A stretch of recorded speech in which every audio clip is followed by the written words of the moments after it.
রাজধানী কারাকাস থেকে ৩ জানুয়ারি মধ্যরাতে ভেনেজুয়েলার প্রেসিডেন্ট নিকোলাস মাদুরোকে সস্ত্রীক আটক করা হয়। দেশটির সরকারের ভেতরে এক সিআইএ চরের সাহায্যে মাদুরোর অবস্থান খুঁজে পায় যুক্তরাষ্ট্র, আর তার ফলেই মার্কিন সেনাবাহিনীর ডেল্টা ফোর্স দেশটির প্রেসিডেন্টকে আটক করতে সক্ষম হয়।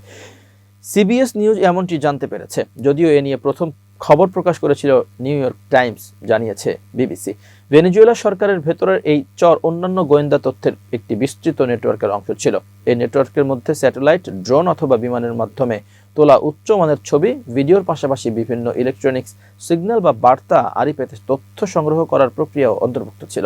এই নেটওয়ার্ক থেকে পাওয়ার তথ্যের উপর ভিত্তি করে ভেনেজুয়েলায় অভিযানটি চালায় মার্কিন বাহিনী, যা ছিল সিআইএ ও মার্কিন প্রতিরক্ষা মন্ত্রণালয়ের মধ্যে মাসের পর মাস ধরে চলা অতি সতর্ক পরিকল্পনা ও অংশীদারিত্বের ফল। সিআইএর পরিচালক জন রাটক্লিফ এর আগে জানিয়েছিলেন তাদের গোয়েন্দা সংস্থা মানব উৎস নিয়োগে অগ্রাধিকার দেবে। তবে এই চরকে কবে থেকে নিয়োগ দেওয়া হয়েছে তা তাৎক্ষণিকভাবে নির্ধারণ করা যায়নি বলে বিবিসি জানিয়েছে। মাদুরোকে গ্রেপ্তার করতে তথ্য দিয়ে সাহায্য করলে $5 কোটি পুরস্কার ঘোষণা করেছিল মার্কিন সরকার। মার্কিন সামরিক বাহিনীর joint chiefs of staff general Dan Caine ভেনেজুয়েলায় চালানো তাদের অভিযান অপারেশন অ্যাবসোলিউট রিজলভ বলে অভিহিত করেছেন। অভিযানটিকে বিচক্ষণ ও সুনির্দিষ্ট বলে বর্ণনা করেছেন তিনি জানান, এই অভিযান সেনা, নাবিক, বিমান কর্মী, মেরিন এবং গোয়েন্দা সংস্থা ও আইন প্রয়োগকারী সংস্থার সঙ্গে একযোগে কাজ করা অন্যরাও ছিল। এই অভিযানে যৌথ বাহিনীর প্রতিটি উপাদান নিয়োগ করার প্রয়োজন হয়েছিল।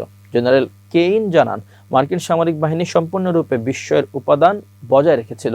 তারা ভেনেজুয়েলার বিমান প্রতিরক্ষা ব্যবস্থাকে গুঁড়িয়ে দিয়ে অক্ষম করে ফেলেছিল।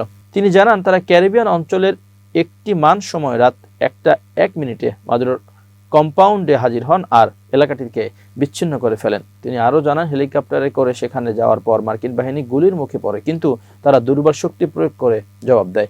একটি হেলিকপ্টারে আঘাত লাগলেও সবগুলোই ফিরে আসতে সক্ষম হয়। মাদুরো ও তার স্ত্রী তখন হাল ছেড়ে দেয়। তারপর মার্কিন বিচার বিভাগ তাদের নিজেদের হেফাজতে নেয় বলে জানিয়েছেন তিনি। স্থানীয় সময় ভোররাত 3টা 29 মিনিটে মাদুরো ও তার স্ত্রীকে ইউএসএস ইউজিমা জাহাজে তোলা হয়।